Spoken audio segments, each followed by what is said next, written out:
Hi everyone, I'm JD from Willow Journals. Welcome back to my channel. I am a journaler, journal maker and teacher of journaling courses, and today I have a journaling video working in my yearly journal.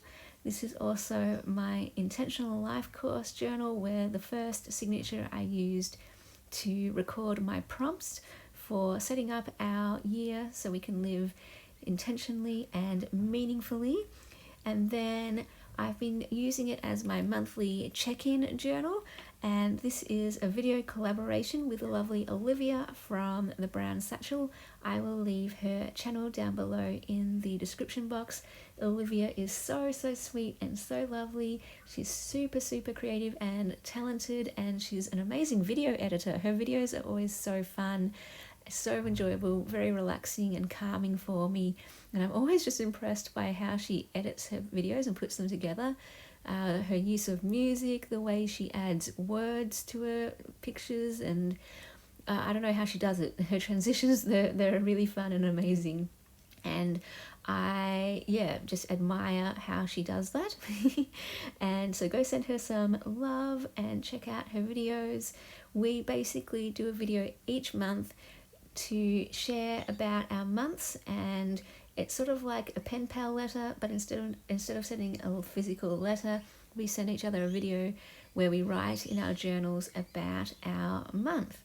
And I found it to be a wonderful monthly practice, actually, because sometimes, well, I know for me, I can forget what happens in a month. Like, the days just go by so fast and in such a blur, and other times, you can just completely forget any good moments sometimes. So for me, it's been quite a challenging year, one of the harder years of my life, a lot of tears, a lot of confusion and pain and that kind of thing.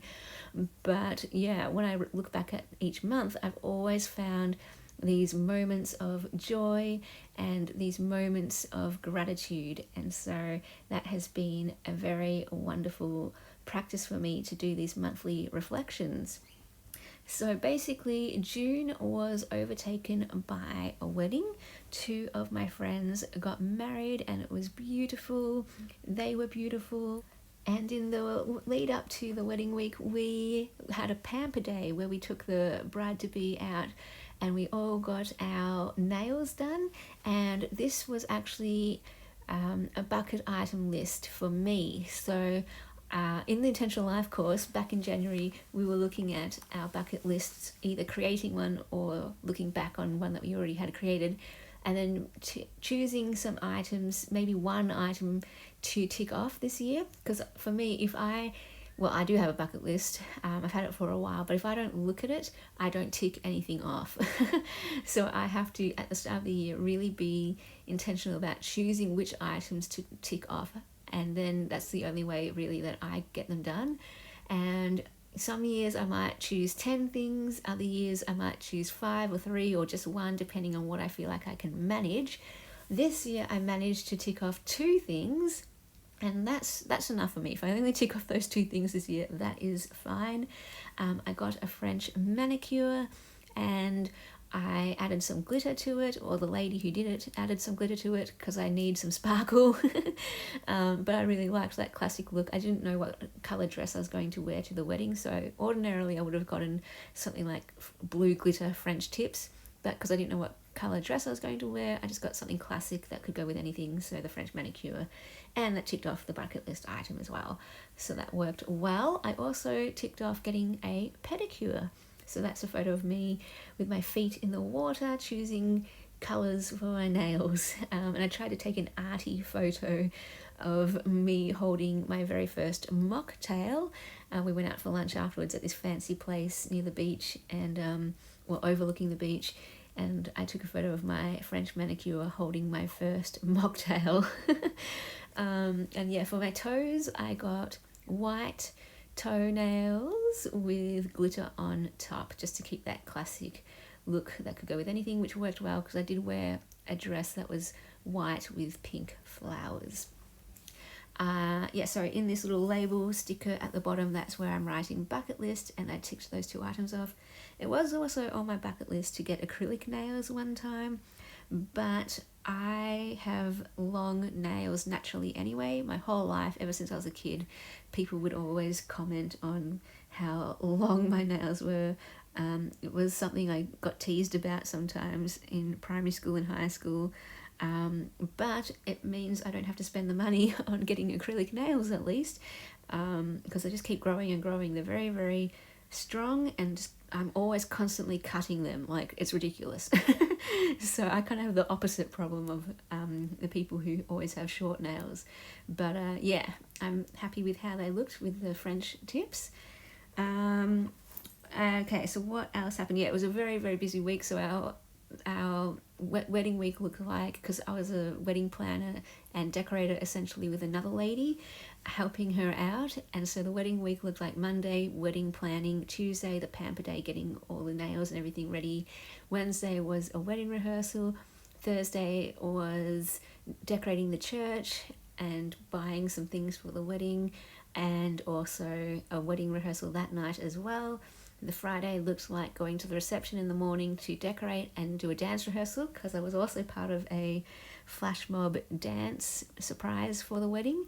And we also had lots of practices for that in the weeks leading up to that. So Monday morning, wedding planning; Monday night, dance practice.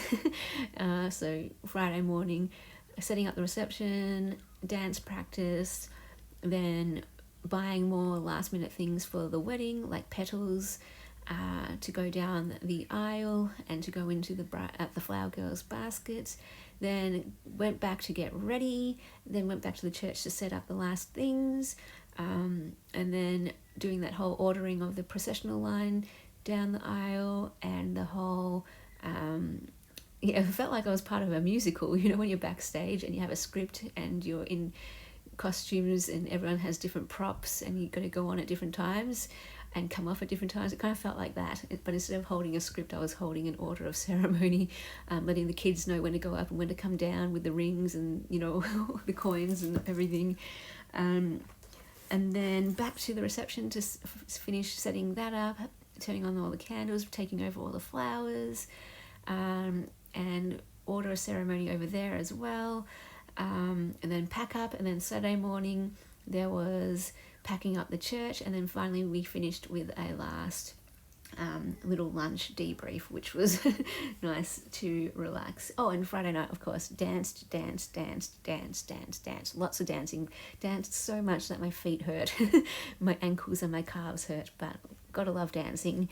I got some crystal earrings for the wedding, but my ears don't do well with earrings. They get infected, like literally after 2 days they started getting infected. So I took them out and dismantled them so that I could add one of them to my journal here as a little charm for the dangle on the spine, and I love that. That's so cute. So it'll always remind me of the wedding. And then I have another one that I can use for a different journal. And yeah, I love using jewelry pieces, pendants, charms, bracelets, anything that I don't wear to remind me of occasions. Really, really fun. Love those kind of souvenirs. And then what else happened? Oh yes, so yeah, after that wedding week I was so tired, so exhausted, and I kept thinking I would sleep. But Saturday, Sunday, I tried sleeping, lay down, and thought I would sleep because my eyes were just that tired and my head was so out of it. But as soon as I lay down, like, my mind just kept on going. And if you're an introvert, you might relate to this, where if you're out a lot, when you get home you take forever to unwind. So even if I'm out at night and get home late, I still need at least an hour just to play a game or listen to a podcast to unwind before I can get to sleep. And I'm thinking what happened with this whole wedding week was that it was just so full on and out and about the whole time with people all this time, that it took me, instead of an hour to unwind, it took me days to unwind. So yeah, I tried to sleep on Saturday, tried to sleep on Sunday. By Sunday night, like, I must have just been an emotional wreck, because Sunday night I hit the pillow at night and just cried for like 3 hours straight. Oh man, and there were so many tears, like pretty much every night in the lead up I was crying, so it all just came out Sunday night, I guess. And then finally Monday night, it was wonderful. I got home at 11 p.m, or around, I got home at probably 10:30 p.m, but hit the pillow at 11 p.m. And I was that tired that I just fell straight asleep. It was wonderful. It was bliss. It was amazing. And finally, ever since then, it's the school holidays now. They started on that Monday. And I've just been catching up on sleep, catching up on rest, and hibernating. That's what I call it, hibernating. It's just to recover and recharge. And yes, it's been very relaxing. I went to the library Monday morning to get some library books so I could read during these holidays and watch some movies. And yeah, I have been just resting for this last week of June. And so that was pretty much my June. Other little notable things in there was I started watching Attack on Titan with some friends because so many people told me how good it was, and I am enjoying it. There's a big mystery with it, good world building, and I'm enjoying it. I finished reading Dictionary of Lost Words, and I also read a book called The Examined Life, which is about the therapeutic relationship, and really, really good book. I really enjoyed it. Would definitely read it a second time.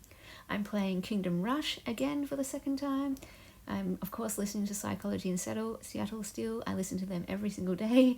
And 2 other podcasts that I am currently listening to, Endless Thread and Stuff You Should Know. I love podcasts at the moment.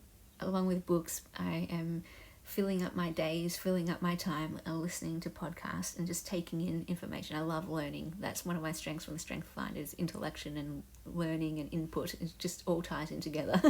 Give me information and I just want to learn everything. Anyway, so that was my June. I hope that you had a good June, and looking forward to seeing what July brings for us. Go check out Olivia's channel, and I'll see you guys in the next video. Thank you to my beautiful patrons who supported me in June. Thank you so much for allowing me to do this for another month. If you would like to become a patron and support Willow Bound Journals, you can do so below. The link is down in the description box, and that's where you can get access to more videos, printables, and patron exclusive content. If you'd like to take any of my journaling courses, information is down in the description box as well. Feel free to email me to register. To keep up to date with all things happening in Willow Bound Journals, check out the Facebook group page. There is also a community page if you'd like to get to know each other and share your journals.